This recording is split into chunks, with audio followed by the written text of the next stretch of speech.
What's up everybody, it's Sean here and I am back today to give you guys a review of the Air Jordan 3 Retro in this Black Cat colorway. This sees the return of the Black Cat Air Jordan 3, which initially released back in the summer of 2007. I distinctly remember when the Black Cat 3 is released, and safe to say, back then I was not a fan of that shoe whatsoever. It's just an all black Air Jordan 3, as much as I actually really love the Jordan 3 silhouette. Fast forward to 2025, and Jordan Brand has finally brought these back from the vault, and they're set to release on January 11th for a price of $200 US or $260 here in Canada. The official colorway for this shoe is black, dark charcoal, and white, and these will be available at most Air Jordan retailers, including The Closet Inc. here in Canada. The Closet Inc. has been a proud supporter of my channel for years now, and they're my go-to shop for Jordan retros and Nike releases, and they're independently owned and operated based right here in Southern Ontario in Canada. So for all my Canadian viewers out there, if you guys want to support an independent shop, I've linked their socials, their website, all of that good stuff down below. So check them out, show them some love, and tell them that you heard about them through me. So back to the shoes, like I was mentioning earlier, to me the Black Cat 3s and the corresponding Pure Money 3s, those were just two plain colorways, which never really resonated with me. But given how popular the retro of the Black Cat 4s were, I'm very curious to see how these will do on the release date. So first things first, here's a quick look at the packaging, and this is your standard Air Jordan 3 box. So we have this black colored lid with a red colored Jumpman, along with the elephant print all along the bottom. So as far as the shoe goes, jumping right into the details, this is your classic Air Jordan 3 construction, and you'll see how the majority of the upper is crafted out of a very smooth black colored Nubuck. Overlaid on top of this, covering the front half of the sneaker, we have this very shiny black colored patent leather, and then overlaid on top of this on the very front, we have a signature elephant print, but it's been completely blacked out. Moving downwards for the eyelets, so the bottom two eyelets are constructed out of these circular TPU layers, and then next to this, the middle three eyelets, this is given a matte finish, but it's also blacked out. We have this perforated Nubuck here, and then the top two eyelets, this is given a shiny finish. Underneath this, we have more of that smooth black colored Nubuck. Around the top portion of the ankle collar area, we have this perforated Nubuck, and then covering the bottom of the heel, we have more of that blacked out elephant print, and then on the center of the heel, we have this heel tab with this blacked out Jumpman Air branding. As far as the laces go, so this pair only comes with one lace option, and they're a flat style elephant print pattern lace, which gives the shoe a little bit of a subtle pattern without overpowering the look of the sneaker. Underneath this, we have a Nubuck covered tongue, which is perforated on the bottom half, and then we have a shiny blacked out Jumpman logo at the very top. So the collar of the shoe is also lined in this black colored fabric. It's not overly padded, but it's not too thin either.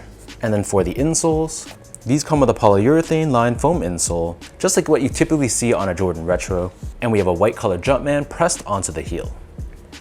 So the upper of these Black Cat 3s sits atop this polyurethane foam midsole, which is given a shiny black paint finish. And then encapsulated within this midsole, we have Nike Air technology. This is underneath the forefoot, which is not visible, but it is visible on the heel.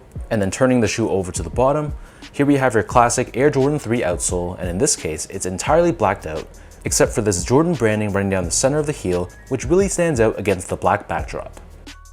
So that breaks down the look and the construction of this shoe. And for those wondering about how these fit, so in my case, I'm a true size 10, slightly on the wider side.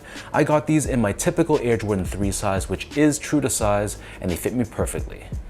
If anything, maybe they run a little bit more snug than normal, but not to the point where it was really noticeable. I'm just really being nitpicky and being very granular. So for most people, just go with your normal Air Jordan 3 size, which should be true to size. But if you have like a really wide foot and you normally go up half a size for Jordan 3s, just do the same for this pair and it should be fine. As a comparison, it's not as roomy as the reimagined white cement 3s, if that's what you're going by as your key comparison shoe.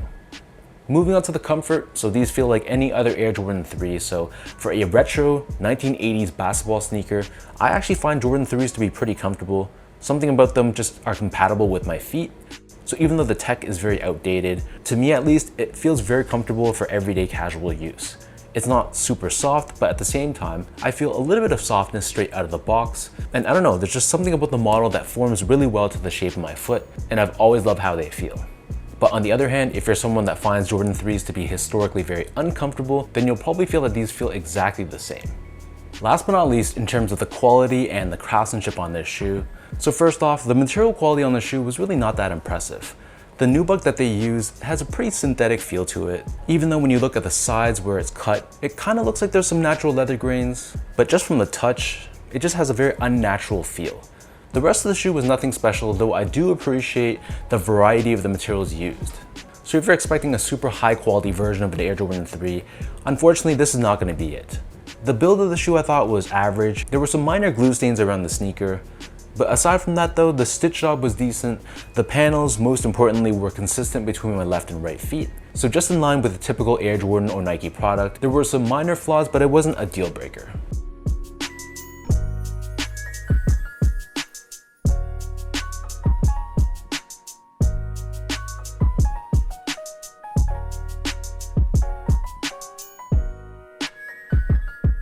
So with all of that out of the way now, let me toss these on feet, I'll lace them up for you, and I'll show you guys how these look.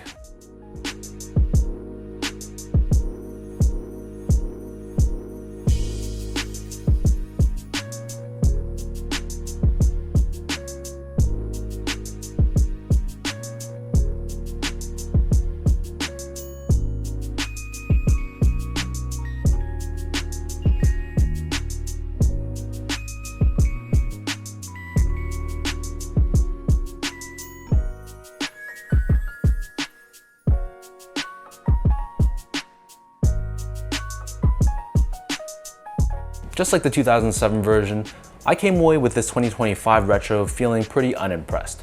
At the end of the day, this is a basically all black Air Jordan 3, which I can't see myself wearing much or at all. There are some things I like with this shoe, like the variety of the materials. I like the elephant print laces by giving the shoe some pop without giving it added color.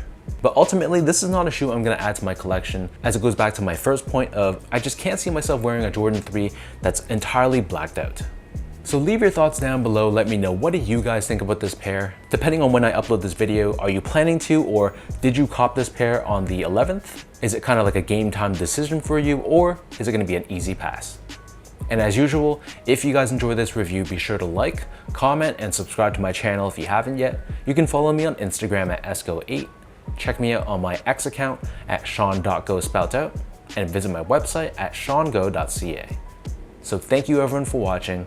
Hopefully you guys enjoyed this review, and I'll catch all of you in my next video.